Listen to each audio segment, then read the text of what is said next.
RNE Audio. Descarga la app y disfruta de los programas de RNE y nuestros podcasts originales.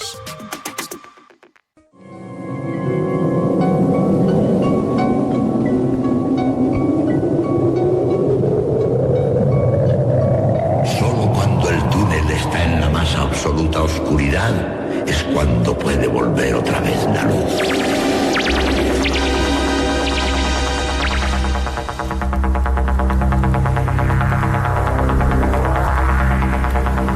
Estás entrando en el espacio en blanco. Una puerta a nuevas dimensiones de la existencia. Una nueva perspectiva sobre la realidad. Espacio en blanco.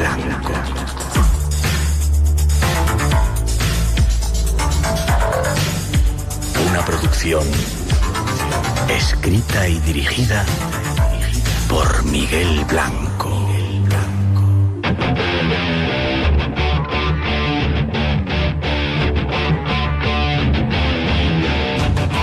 Hola, desde un teatro flamante aquí en Tenerife comenzamos un programa muy especial en el que queremos comunicar con todos vosotros.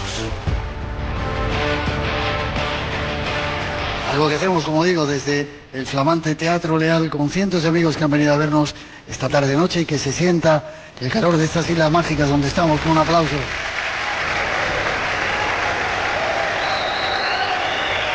Y lo comenzamos con los saludos y la bienvenida de todo el equipo que se encarga de realizar el programa. Esta noche en la parte técnica, un montón de compañeros. Aquí en Tenerife, Geray Rodríguez, Javier Jiménez, Iván Mera y Juan Pablo Hernández. Y Madrid, Adrián González, Jorge González, Manuel Linares y Jorge Muñoz. Además, agradecer a los técnicos de Teatro Real, Fernando Jiménez, a Aaron, Natalia, Sergio y Kelly, todo su trabajo por hacer posible que hagamos este programa aquí.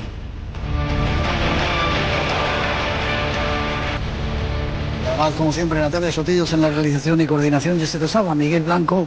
Para todos nosotros un placer compartir este tiempo. Tenemos formas de comunicar con todos vosotros. Déjate caer en nuestras redes. eBlanco Radio RNE. Por WhatsApp 633 50 50 11. Y en el mail espacioenblanco@rtve.es. Redes que controlan, como siempre, Antonio Baena, Juan Gómez y Ramón Álvarez, abiertas esta noche para todos vosotros.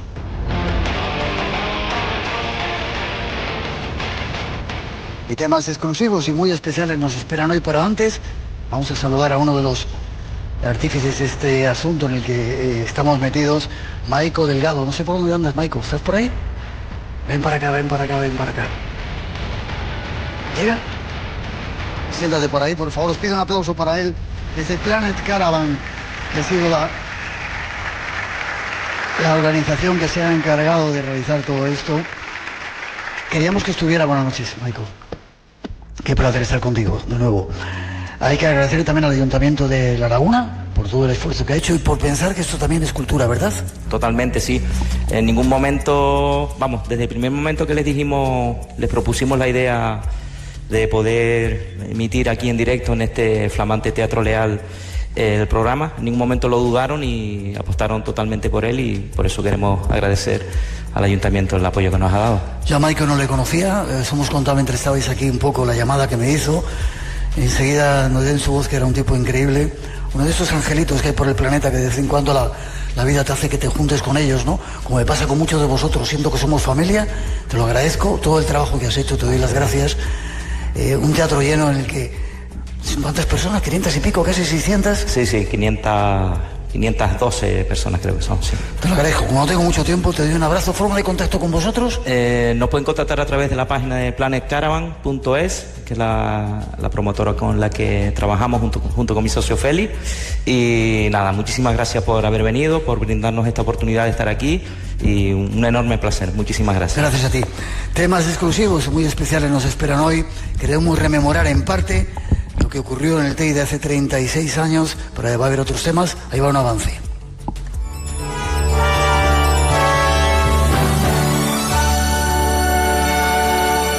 El programa Espacio en Blanco de Radio Nacional reunió la pasada madrugada en las Cañadas del Teide, en Tenerife, a un numeroso público deseoso de participar en una experiencia de comunicación con posibles visitantes de otros planetas. Desde la media tarde del sábado, un numeroso público que se había desplazado desde todo Tenerife, la península y el extranjero, se fue reuniendo en torno al mirador de la Ruleta para participar en una experiencia de comunicación diferente. A lo largo de las últimas semanas, distintos grupos de estudiosos del tema OVNI. Hace 36 años, 40.000 almas se reunieron en las Cañadas del Teide para participar en un experimento de comunicación único y muy original. Nunca en la historia se había realizado algo parecido y fue retransmitido por Radio 5, Radio Exterior de España y otras emisoras de Radio Nacional de España, llegando a todos los rincones del planeta. Antes de la celebración del evento, la transmisión del programa Espacio en Blanco tuvo que avisar a los miles de personas que querían asistir de que ya no subieran al Teide.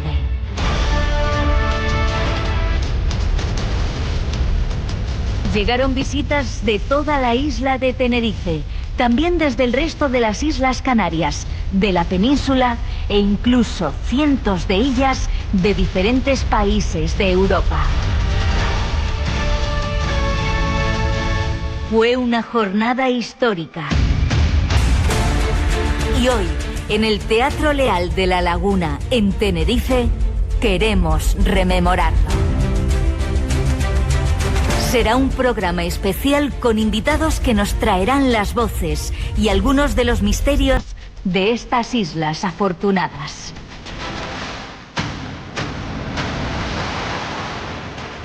Y de ese día en el que miles y miles de personas asistieron a algo único en la historia de la radio. Esa es nuestra propuesta para la emisión de hoy, que realizamos desde el Teatro Leal de La Laguna en Tenerife. Disfrútalo.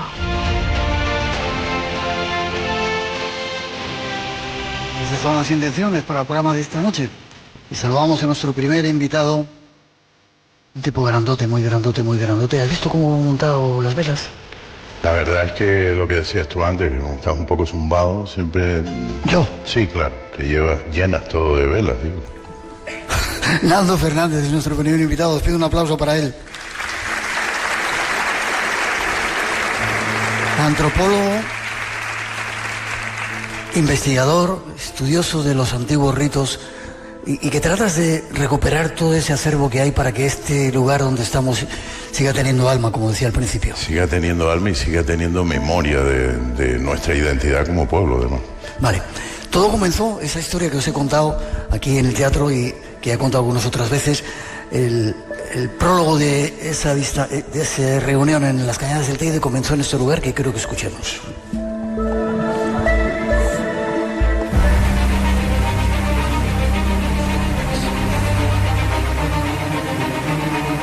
Hay muchos rincones mágicos y misteriosos que existen en la isla. Uno de ellos es el conocido como la Punta del Hidalgo, y allí fue donde comenzó todo. Recabemos algunos datos del lugar. Punta del Hidalgo es una entidad de población costera del municipio de San Cristóbal de la Laguna, en la isla de Tenerife. Su nombre se debe a que, según la tradición, esta zona estaba gobernada en época guanche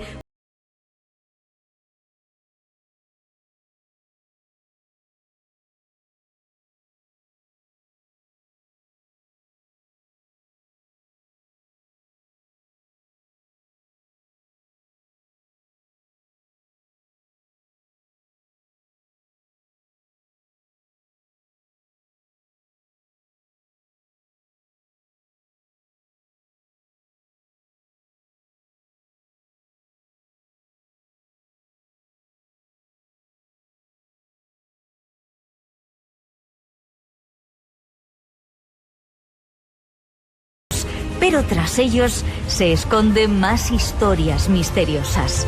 Junto a nuestro invitado, vamos a ir a conocerlas. Esto es parte de la historia, pero llegamos los castellanos.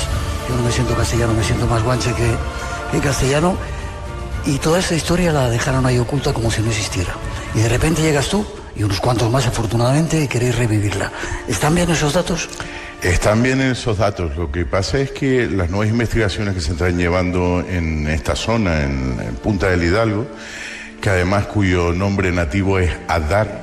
¿Qué significa? El lugar de las montañas, es decir, lo que está entre montañas.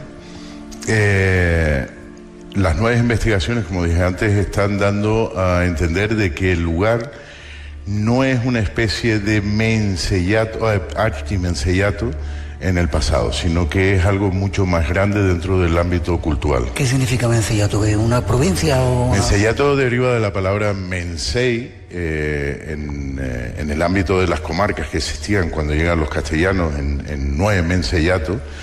Mensei, al que evidentemente la historiografía le ha dado el valor de rey o reyesuelo. Etimológicamente no significa rey ni reyesuelo, significa jefe, el principal, el que nos representa. Queda además después dentro de esa nomenclatura, pues bueno, las comarcas que muchos de estos menseis dirigen como mencellatos. Y el archimencellato vendría a ser como una provincia o trozo de territorio que derivan de muchos de estos mencellatos. Vale, todo eso se olvidó, ¿no? ¿Por culpa de los castellanos o por culpa de quién? Bueno, hubo un proceso a partir del siglo XV donde hay una culturización, hay una imposición de la lengua, hay una imposición de nuevas creencias, evidentemente, pero fíjate que en la Punta del Hidalgo y en muchas partes de la isla de Tenerife, en el sur, por ejemplo, eso no ocurrió. Es decir, hubo una aculturización, sí, pero muchísimas de las personas que sobrevivieron a aquel efecto traumático que es la conquista, de alguna manera siguieron perpetuando a través de la historia, evidentemente también bajo una vocación ya más cristiana, muchos de los ritos que se practicaban en el pasado.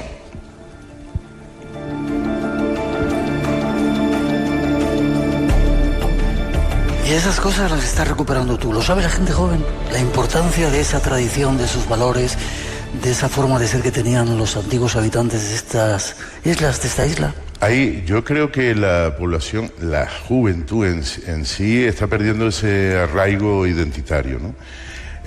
Las personas que ya tienen una edad y que, bueno, que son de nuestro, digamos, de nuestra quinta, sí creo que tienen, por ese despertar que hubo en los años 70, ¿no? De reivindicar la figura del guanche y reivindicar también nuestro legado más identitario. ¿Qué pasa? Que muchas veces se confundió o fue de esa manera como se intentó perpetuar, con muchísimas historias, muchísimas leyendas, mezclando ficción con realidad, es decir, un compendio de, digamos que de amalgama, ¿no? De muchas veces de invenciones también, ¿no? Por aquello del buen salvaje.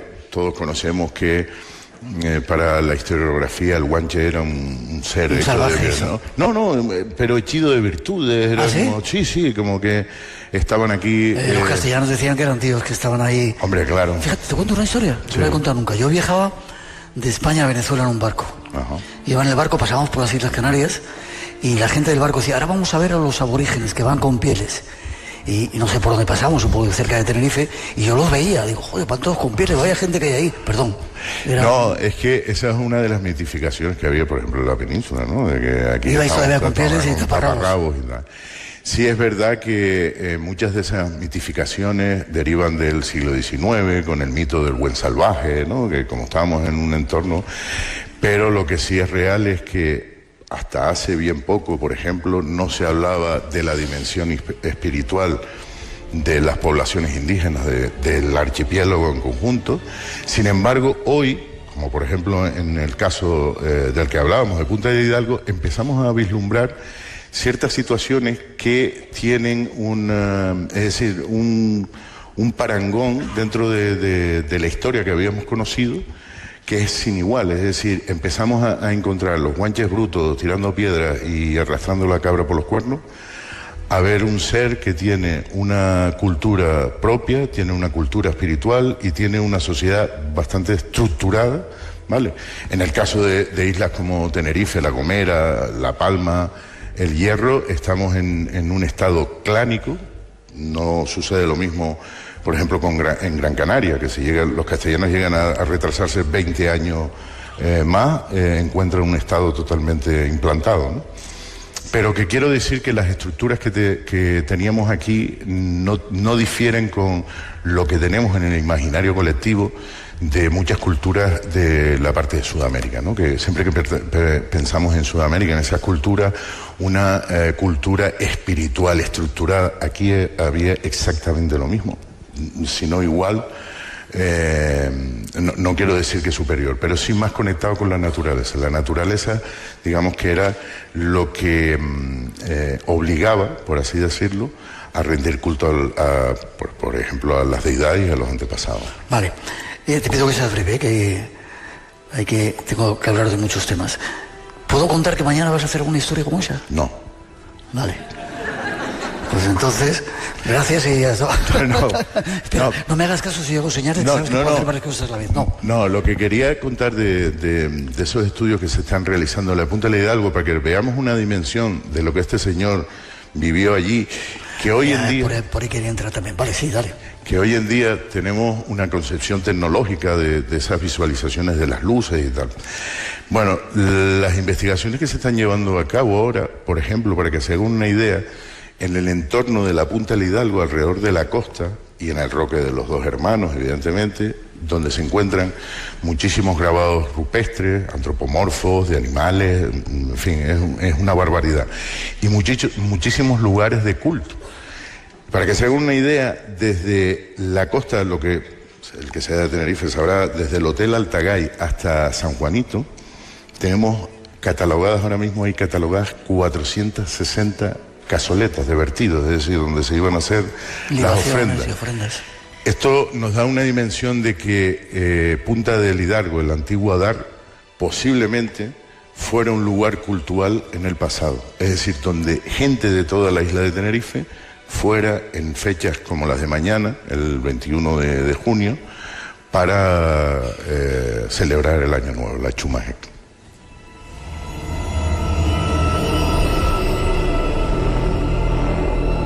¿Y por qué, Nando, ocurren tantas cosas misteriosas ahí? Era un lugar, no solamente porque lo inventáramos nosotros cuando fuimos a ver ese ovni que aparece, etcétera. ¿Por qué? Esas luces. Me han dicho que hay algunos restaurantes que... quiero que me lleven a ver una foto cuando se ve una esfera muy parecida a la que nosotros vimos. ¿Qué pasa allí ahora, en este momento? ¿Sigue estando ese pozo sagrado y lo siguen viendo, viviendo? Afortunadamente ahora, el que haya visitado la actual Punta del Hidalgo, se darán cuenta que han limitado el paso de vehículos, cosa que me parece fantástico porque estaba deteriorando el territorio. Pero la Punta del Hidalgo, al igual que otras partes de la isla, sigue conservando esa ancestralidad, es decir, digamos que esa energía que se producía en la época en la que allí se iba a celebrar esta ceremonia, no en balde, todavía hasta hace 50 años que se perdió esa tradición, llevaban las cabras a bañar a un lugar ritual que hay en el sitio con un montón de estas manifestaciones que decía antes, con lo cual ya desde el pasado está cargado con esa energía y posiblemente, nosotros hoy identifiquemos estas manifestaciones pues con temas más modernos, ufológicos. ¿Pero qué pueden ser esas manifestaciones? ¿Los dioses que bajan, Pueden ser manifestaciones, en el pasado estaríamos hablando de los espíritus de los antepasados, por ejemplo. Sí, que se presenta con esas luces y con todo ese follón. ¿No crees en los ovnis? Bueno. No, a ver... los ovnis me quedan muy lejos, ¿no? Entonces siempre procuro estudiar más lo que está aquí en la Tierra. Ya. ¿Y no podemos decir lo que se va a hacer mañana? No. Vamos a hacer una ceremonia al solsticio de verano. Vale, estamos a punto de entrar en el verano. Hemos perdido, gracias a gente como tú, se está recuperando esa importancia que aquí, yo vuelvo a insistir que en Canarias está mucho más vivo, de que estamos unidos con la naturaleza, con la tierra, ¿no? Quizá vosotros que sois muy volcánicos, porque tenemos ese Padre Teide y todos esos volcanes que por ahí todavía lo sentís, ¿no? Hay que sacarlo, hay que recuperarlo, hay que darle vida, no solamente aquí, sino en todas las partes. Nos están escuchando en 106 países del mundo, en toda la península. Siempre he dicho lo mismo. Nuestra cultura no es mejor ni peor que otras culturas del mundo en el ámbito espiritual. Nuestra cultura es nuestra y por eso debemos conservarla.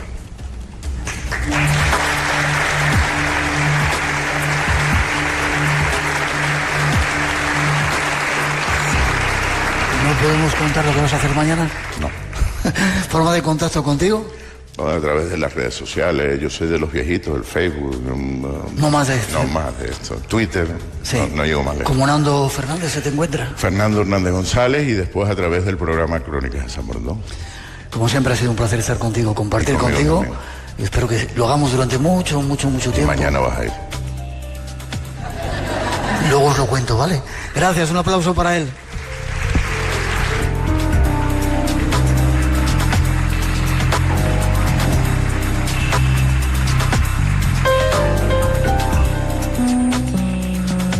El misterio puede abrir la puerta a otros mundos, desconocidos, sugerentes, a veces aterradores. Y tú eres la llave. Descúbrelo en Espacio en Blanco, en Radio Nacional, con Miguel Blanco.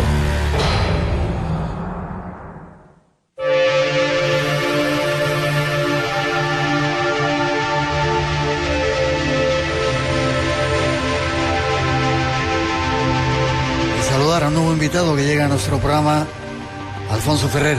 Buenas noches, Alfonso. Hola, Miguel, ¿qué tal? Pido un aplauso para él. Conozco a este señor hace mucho tiempo, pero hoy cuando le he visto, wow, me ha dado un susto porque lleva ese bigote y parece una autoridad de esas de las antiguas.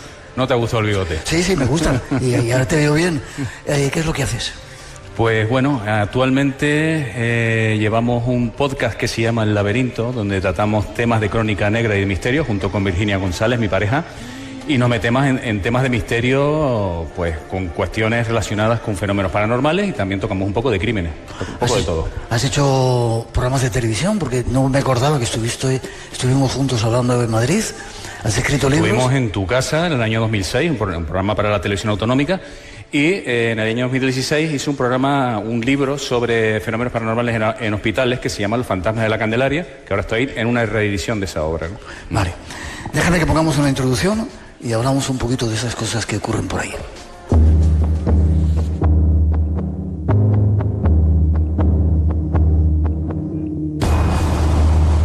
Y vamos con más misterios que suceden en estas islas que hoy visitamos. Algunos de ellos tienen que ver con uno de los enigmas más trascendentes que todos hemos de vivir.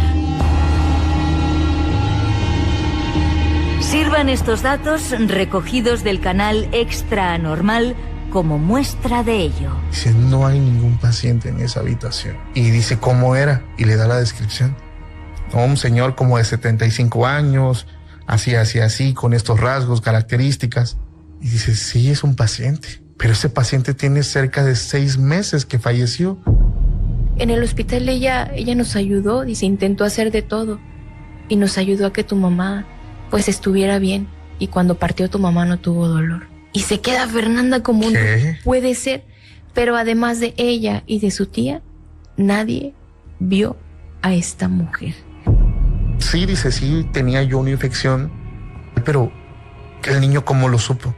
Pero así de burla. ¿Cómo vas con esa infección que tienes allá abajo? Son casos ocurridos en hospitales de personas y entidades que no deberían estar allí. Nuestro próximo invitado tiene algo más que contarnos sobre este intrigante enigma.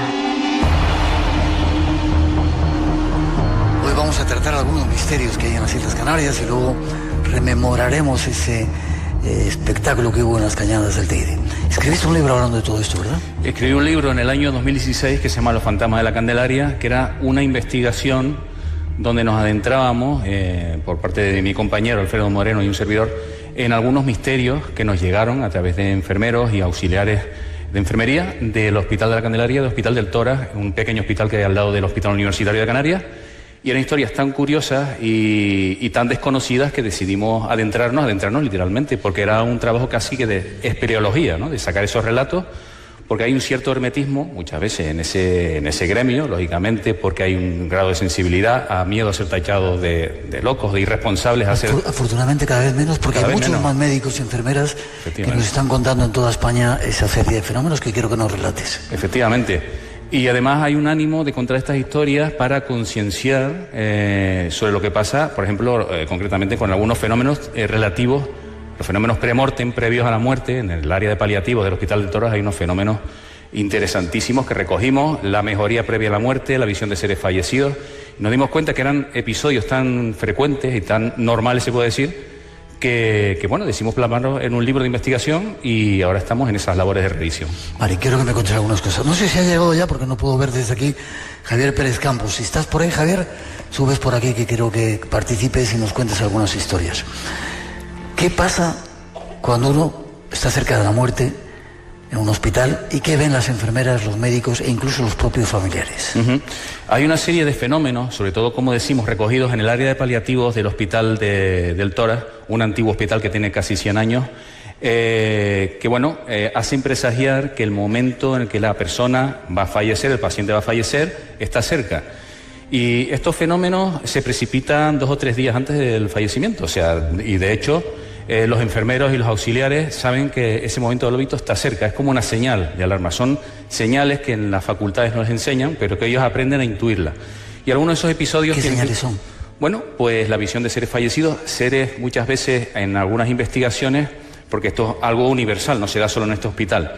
Hay investigaciones internacionales que consideran que el 80% de los seres que se aparecen a los enfermos que están en las áreas de paliativos son o seres fallecidos familiares de la persona que está en cama en ese momento, o son figuras religiosas. Muy curioso, ¿no? Sí. Y prácticamente un 60 o un 70% de las personas que están en esos últimos días tienen este tipo de visiones. Es bastante habitual.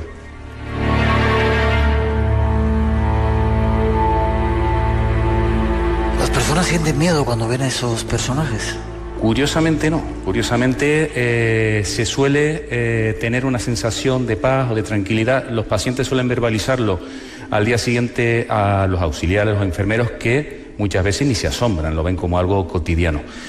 Concretamente pudimos recoger en la habitación 29 del Hospital del Tórax, del área de paliativos, la figura que se aparecía recurrentemente, prácticamente a diario, de un hombre con un sombrero. Es un arquetipo, se ha dado muchas experiencias y aquí se daba con especial insistencia en esta habitación concretamente. Wow, pero cuando salen esos hombres, lo hemos hablado algunas veces con Miguel Pedrero y con otros invitados, creo que también con Javier Pérez Campos, da un miedo increíble cuando aparece ese señor con el sombrero. Sí. ¿No daba miedo en ese caso? En ese caso no. Describían además un patrón muy similar. Se aparecía por la puerta de la habitación, iba a dar con ellos a los pies de la cama, no verbalizaban nada o expresaban algún mensaje de manera un poco, como decirlo, telepática, y después o se esfumaban o desaparecían por la puerta por donde habían entrado. Muchas veces los pacientes relataban que tenían una sensación de que esta figura, en este caso el hombre del sombrero, o a veces eran, en el caso de familiares fallecidos, venían a acompañarlos en ese tránsito. Muchas veces tenían un mensaje de acompañarlos, con lo cual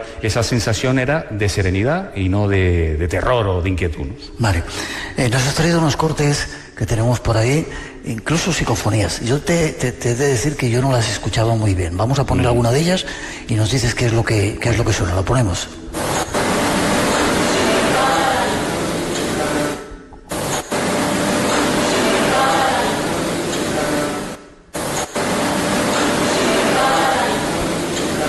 ¿Dónde la recogiste? Esta la recogió una de mis fuentes, uno de mis entrevistados, Juan Antonio Gómez, un auxiliar de enfermería que estuvo trabajando muchos años en el Hospital de la Candelaria.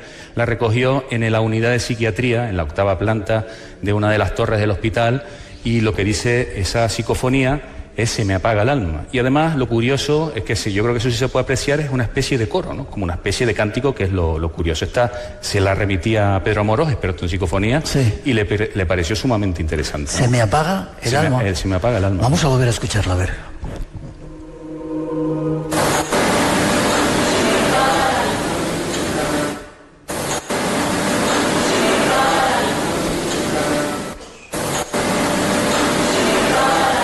sé si vosotros aquí en el teatro lo escucháis. Yo, sinceramente, tengo que hacer un esfuerzo potente. ¿La escucháis bien? Vale, tenéis buen oído entonces. Estás escéptico, Miguel. Estás escéptico. No, es que... Bueno, hay una segunda. ¿Qué dice la segunda para que nos...? La segunda es Entierra la paz. Entierra la paz. Sea lo que quiera decir, Entierra la paz. También está grabada en Psiquiatría de la Candelaria también. Vamos a escucharla.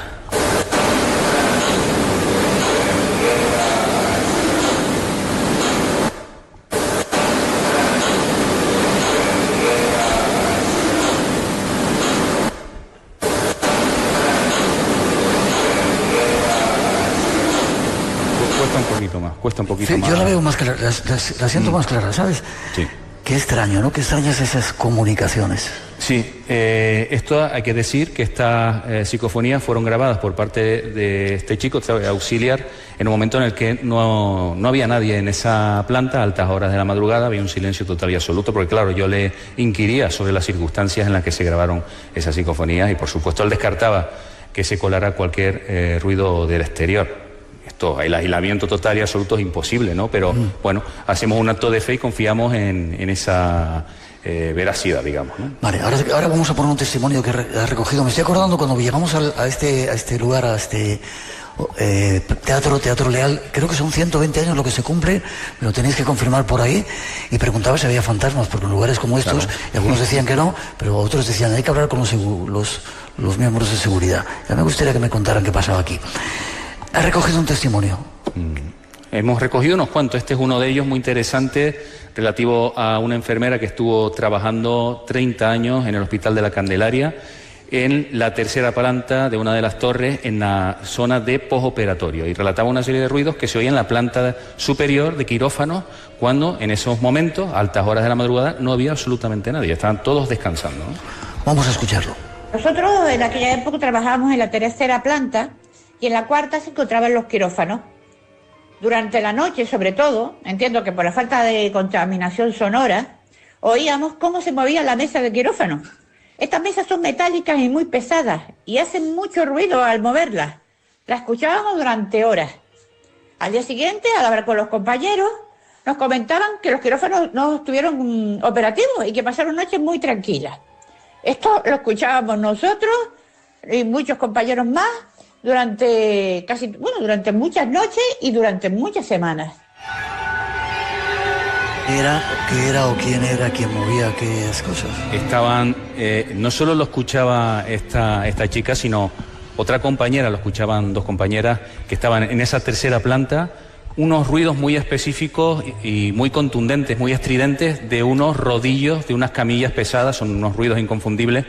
Con lo cual ellas entendían que en cualquier momento iba a aparecer en la planta de ellas alguna camilla con algún paciente, porque estaban en el área de postoperatorio, pasaban las horas y no venía nadie. Entonces se asomaban a la planta superior a ver qué había pasado y estaba todo en completa calma y silencio, ¿no? ¿Y qué explicación se puede dar? ¿Existe vida después de la vida? Los que se van primero vienen a recoger a los que están a punto de irse y siguen existiendo en algún plano. Depende a quién le preguntes. Hay dos teorías básicamente. Una es que tiene que ver con las almas que trascienden de esas personas que han estado instaladas en esos departamentos, que es una plasmación también del sufrimiento de las personas, porque cualquier persona que va a un hospital va sufriendo. Incluso decía una de las enfermeras que hasta la señora que va a dar a luz también sufre, ¿no? Que es un momento de felicidad, ¿no? Y de cualquier forma ese dolor queda impregnado en estas estancias, ¿no? Y se manifiesta de esa forma, ¿no? Pero qué bonito que cada día más médicos, más enfermeras están abiertos ya a contar esa serie de experiencias que se están haciendo como normales, habituales, y que están dando pruebas de que algo pasa después, ¿no? No solo eso, sino que además yo intuí, sobre todo en el área de paliativos del tórax, una especie de religiosidad en enfermeros, incluso en médicos, que a mí me llamó mucho la atención. Te hablaban en un lenguaje budista, espiritual, muy religioso, que les servía como herramienta para aproximarse a estos casos a la hora de tratar con personas que están al borde de la muerte. Son auténticos héroes, además. Y estas herramientas que no les enseñaron en las facultades, les enseñaban o les facilitaban ese trabajo. Nuestro homenaje para los médicos, las enfermeras y toda esa gente que nos cuida, y esa seguridad social que tenemos aquí en este país. Desde luego que sí.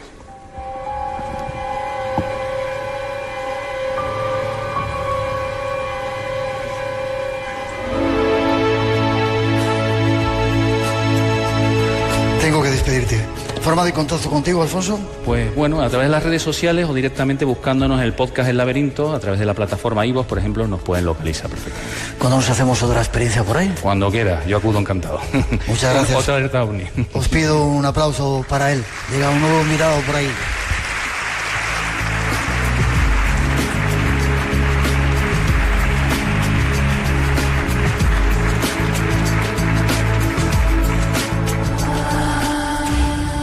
Eso que crees haber soñado. Eso que no te atreves a sentir. Forma parte de ti. Espacio en blanco.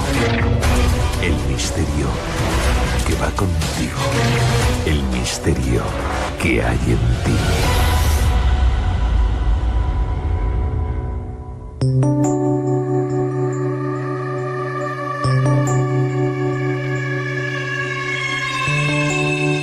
Programa especial que estamos realizando desde el Teatro Leal de La Laguna. Nos hemos reunido de gente de la familia a la que tenemos un cariño muy especial.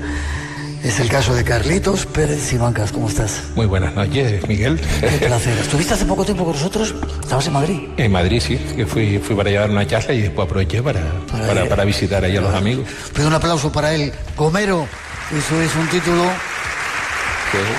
Investigador.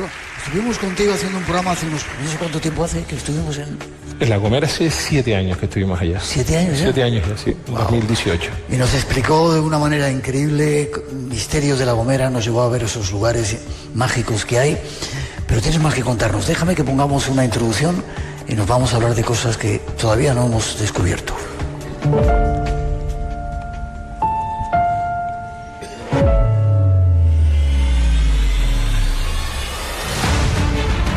Un nuevo experto se acerca al programa con más temas sugerentes y misteriosos. Llega desde la isla de La Gomera y nos trae testimonios de animales e islas fantasmas. Del canal de Abraham Pigman extraemos la siguiente información. La inaccesible, la encantada o non trobada. Son solo 3 de los nombres por los que se conoce a la 8ª isla fantasma del archipiélago canario, aunque es más conocida por el nombre de San Borondón. La leyenda se registra por primera vez en el siglo X después de Cristo, en una obra denominada Navigatio Sancti Brendani, o La navegación de San Brandán. Esta obra cuenta la historia de Brandán, un monje irlandés que una noche recibe en su monasterio, en Clonfert, Irlanda, la visita de un compañero de hábito, Barinto. Este le cuenta una historia que habla de la existencia de una isla maravillosa que se halla en algún lugar del océano Atlántico, más allá de todas las tierras conocidas hasta el momento. Una isla que, a ojos de todo hombre, sería el paraíso terrenal.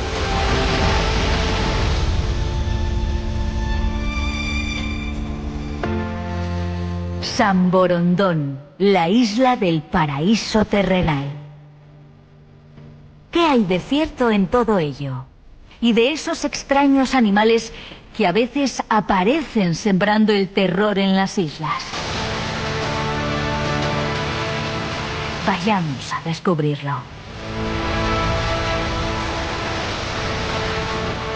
Carlitos, ¿se puede llamar Carlitos? Por supuesto, para... ¿Qué? ¿Es cierto que existe ese Borondón? Pregunto.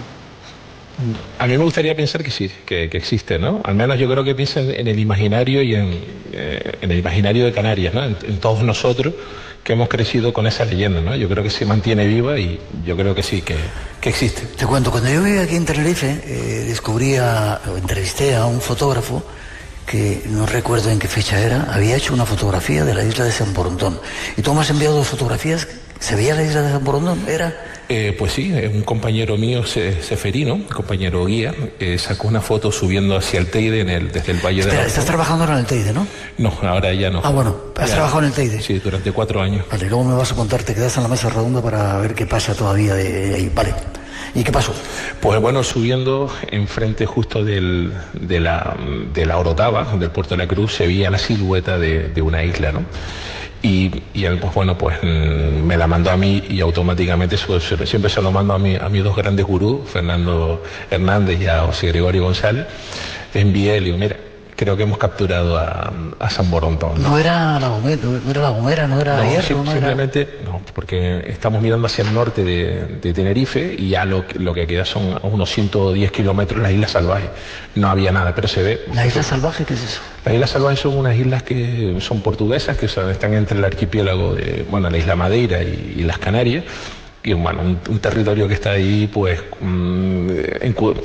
peleado entre unos y otros. Peleados entre portugueses y españoles, ¿no? Pero bueno, está ahí. No hay una isla al norte de Tenerife, pero bueno, se veía el contorno y creo que ahí teníamos ya San Borondón. Pero se veía clarísimo en esa fotografía. Pero vamos, espectacular. Además, mi compañero es una persona que es bastante sensitiva y la capturó. De hecho, pararon y toda la guagua de turistas pudieron sacar la foto a San Borondón. Sí, increíble.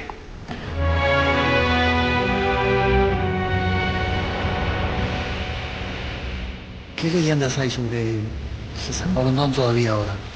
A ver, en La Gomera, que es el territorio que más conozco y el que más pateado por allí, por ejemplo, tenemos un barrio, el barrio San Borondón, en Alojera, en el municipio de Vallehermoso, mirando hacia La Palma, y también tenemos un barranco que se llama San Marandón, que justo ahora en estas fechas, en fechas de San Juan, según cuentan, si estuviéramos en la cueva de San Blas, justo en la fortaleza de Chipú, en la fortaleza de Argodey, y recibiéramos el último rayo de sol del día de San Juan, en el atardecer, nos transportaría hacia la isla de la Manteca. La isla de la Manteca es una isla en La Gomera, que pensaban los antiguos gomeros, que era un lugar como una especie de Arcadia, que en momentos de hambruna, de sequía, aparecía en el horizonte como una isla que proveía manteca, que no tiene nada que ver con la manteca de cerdo. Justo muy cerca de aquí tenemos la parada del tranvía de las Mantecas, significa tierra fresca, y eso nos comunica. De ahí que yo creo que la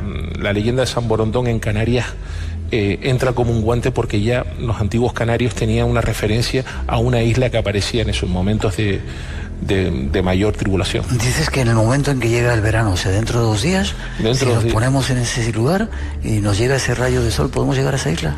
Claro, el problema es que la isla de San Borondón, que se ha hecho varios estudios arqueológicos, de hecho el Museo Arqueológico de La Gomera ha hecho un bastante estudio sobre esa cueva de San Blas, que está ligada con la Virgen de Candelaria. La cueva está en una posición en la que es imposible ver un atardecer, solo veríamos el amanecer, de ahí que tuvieras ese punto mágico.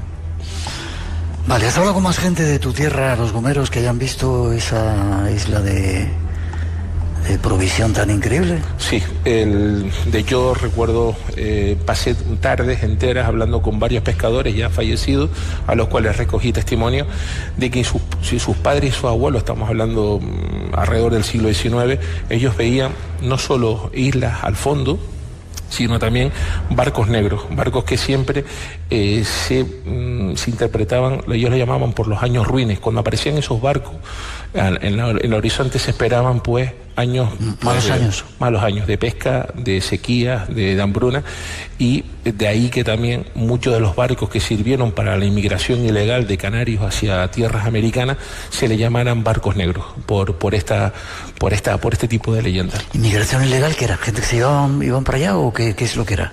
Pues sí, había muy parecido a lo que estamos recibiendo ahora del continente africano, lo mismo, era gente que a la desesperada llegaban a empeñar sus terrenos en una cosa que se llamaba la bolsa, alguien les prestaba el dinero y se iban para América en barcos destartalados. El caso más importante creo que es el Telémaco, 178 personas que llegaron vivas a América, sucediéndoles todo, sin agua, sin comida, con un huracán, y les pasó absolutamente todo. Pues bueno, esos barcos se llamaban los barcos negros. Vale, vamos enseguida, nos queda muy poco tiempo para terminar esta primera hora. ¿Quiere decirse que, aceptando la leyenda, que pueden existir lugares que están en otra dimensión y que en un momento determinado puedan ser vistos en esta parte nuestra. A lo mejor es lo que puede ocurrir con San Borondón y otras tantas cosas que hay en todo el mundo. Hombre, yo creo que sí, en Canarias hay lugares que pueden ser interpretados como portales, ¿no? Y creo que el hombre de ahora, nosotros, muy pegados a nuestra tecnología, hemos perdido esa conexión con la tierra, pero cuando hablas con cabreros, hablas con personas que están ligadas a la tierra, o con personas que han decidido a lo mejor desprenderse de muchas cosas materiales e irse a vivir a un barranco. Me viene a la cabeza ahora, por ejemplo, el barranco de Erque, en La Gomera, que he conocido a una gente que está viviendo allí en plan ermitaño.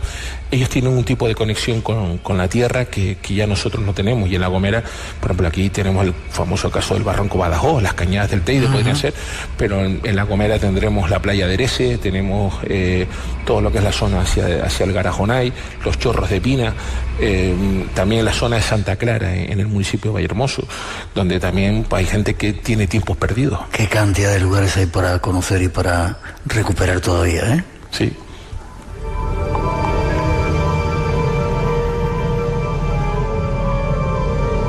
Espacio en Blanco. Tu cita con el misterio en Radio Nacional. Con Carlos Pérez Simanca en esta parte del programa. 5 minutitos. No solamente se ven islas extrañas en este archipiélago, sino que además hay animales muy extraños. Y yo soy testigo de uno de ellos en la isla de La Palma, que fue uno de los momentos de más increíble terror que sentí cuando un bicharraco andaba detrás de mí ¿cómo se llama? En el Barranco de las Angustias, sí. En la caldera Taburiente. En la caldera Taburiente, sí. Cuéntame, ¿hay animales también extraños? Sí, además, de hecho, siempre suelo contar tu historia como introducción a la historia que va a contar. En el año 2013 tuve el placer de conocer a don Luciano Arzola. Bueno, lo conocía, pero ya de otra manera. Y él me contaba justo también en la noche de San Juan, en el año 1957, con una luna llena, se habían sucedido varias muertes de animales en el pueblo de Imada, en La Gomera, en el municipio de Alajeró. Y habían jóvenes que estaban patrullando para cazar a aquellos perros salvajes. Sobre la medianoche, pasada la medianoche, se oye la voz de alarma en la plaza de Imada, que se llama el Bailadero de las Brujas. Se oía que habían tenido acorralado a un animal.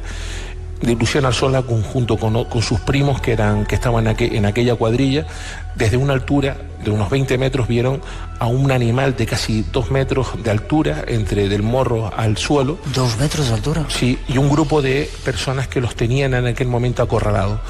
En aquel momento salió el que iba a ser luego el alcalde de Alajeró, don Enrique Arzola, cargó la escopeta, 2 cartuchos, una la pegó al aire, el animal gruñía, estaba en posición de ataque, y el segundo sí le disparó entre los ojos y aquello se explotó, cayó una explosión de luz. Yo le pregunté ¿Cayó una explosión de luz? Sí, y desapareció el animal. Yo le pregunté a don Luciano Arzola que qué había pasado después. Él me dijo que no, que él ni miró para atrás, que solo echó a correr y se botó debajo de la cama de los padres, y ahí estuvo un buen rato hasta que vio que nadie le perseguía. ¿Qué era ese bicho entonces? No lo sé, pero normalmente en La Gomera se le llama irguán, es un animal que viene de los antiguos gomeros, que en muchos lugares suele ser de La Gomera, o suele ser un animal bípedo, como una especie de perro, en otra caso una mezcla de cabra y humano, perro humano o perro cabra también. Y también tengo otro caso en la playa La Rajita, 3 pescadores pescando, llevaron una serie de perros porque habían ratas, había una fábrica de pescado allí, y para que las ratas no se le comieran los pescados tenían los perros. Cuando oyen un momento, oyen a los perros lastimeros y miran hacia atrás y se ven un animal enorme con fauces y con los ojos rojos mirando para ellos. 2 de ellos se tiran al agua y el testigo que me lo cuenta se bota en una grieta. Dice que lo que más miedo no le dio fue el animal, sino que el animal huyó trepando por la montaña.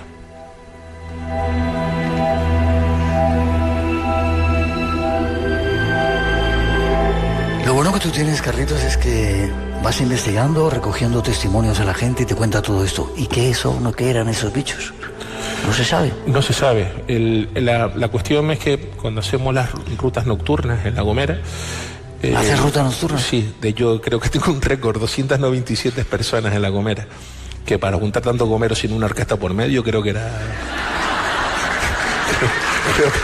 creo que fue Llevaste 297 personas. 297 personas en el Parque Nacional del Garajón. Espera, antes de eso, ¿se sigue metiendo tanto el resto de la gente de Canarias con los gomeros como con los chistes del EPE? No, ya no. Vale, ya soy gente normal, ¿no? Ya nos tienen cariño ya. Vale, sí, perdón, 200 y pico gomeros. Pues bueno, ahí una noche, entonces lo bueno que siempre tenemos cuando se termina, y yo creo que se hace como una especie de comunión, como una especie de aquelarre, la gente se suelta más, y es verdad que ahí es cuando recogemos casos. Por ejemplo, el caso de Luciana Arzola. Alguien, me acuerdo que no se lo quería, pero sale las hijas de Enrique Quintero diciendo que sí, que su padre se le había contado que había disparado. El caso el caso de la Rajita, y también el caso yo creo que uno de los casos también más espectaculares que hemos contado, que es el caso de Erese, en el que pues una madre y un hijo ven a una figura de 4 metros en el agua con una gran marejada, y como aquel ser le decía al niño que bajara, ¿no?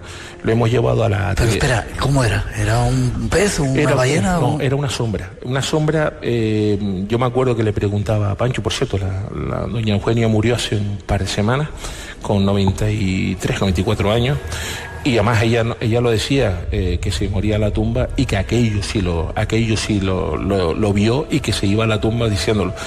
Yo le pregunté a su hijo, a Pancho, más o menos cómo era la altura, y él señalaba una farola, como unos 4 metros, enorme, estático, y luego preguntando, 2 pescadores, sobre todo Epifanio Rodríguez Faño, me contaba que una vez viniendo de pescar, pues él iba a la proa de una chalana y vio esa misma figura mirando hacia el fondo del barranco con los brazos en cruz, que aquello pues le aterró. De hecho, los hijos también nos contaban de cómo el padre, pues cuando contaba, y era un hombre bastante echado para adelante. 30 segundos nos quedan. No solamente hay esos bicharracos en La Gomera, sino en otros lugares de las Islas Canarias, ¿no? Sí, por ejemplo, el gran Nando que tuviste antes aquí, sí, nos habla de los tibicenas, por ejemplo. También tenemos los huacanchas los tibicenas en Gran Canaria, los huacanchas aquí en Tenerife, y los iurenes en lo que fue lo que viste tú en La Palma, ¿no? Sí. Están todos emparentados.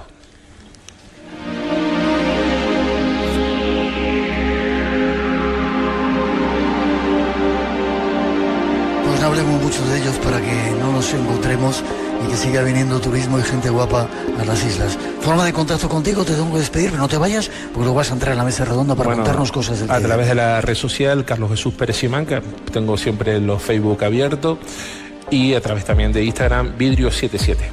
Me encanta cómo eres. ¿Te lo había dicho alguna vez? No, pero muchas gracias. Me encanta cómo eres. Un aplauso os pido para él.